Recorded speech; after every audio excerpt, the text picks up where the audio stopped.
Hello বন্ধুরা, কেমন আছো? আশা করি সবাই ভালো থেকো। আমি আলপনা নিখার আবার চলে এসেছি তোমাদের মধ্যে একটা ব্লগ নিয়ে। আর আমার আজকের ব্লগ হচ্ছে যে আমি 11টা অবধি পার্লারে চলে এসেছি। দিয়ে পার্লারে আমার এক বৌদির কাছে আমি এসেছি বৌদির ফেসিয়াল করার জন্য।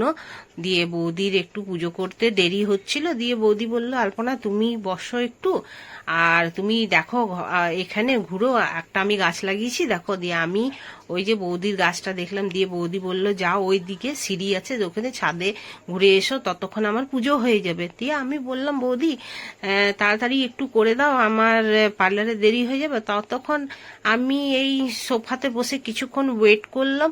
দিয়ে ওয়েট করার পর বৌদি এসে গেছে। দিয়ে আমি বৌদির ফেসিয়াল করার জন্য এবারে আমি বলি এবারে ফেসিয়ালটা করি, তারপরে পার্লারে যাব। আমার একটা ছোট্ট ব্লগ হয়ে গেল তোমাদের মধ্যে। তোমাদের যদি আমার এই ব্লগ ভালো লাগে তো আমাকে কমেন্ট করে অ্যাপ্রিসিয়েশন করো, আর থ্যাংক ইউ ফর ওয়াচিং। আমি এরকমই তোমাদের মধ্যে ছোট ছোট ভিডিও আবার নিয়ে আসবো, নতুন করে আবার কিছু না কিছু ভিডিও তোমাদের মধ্যে আনবো। তোমরা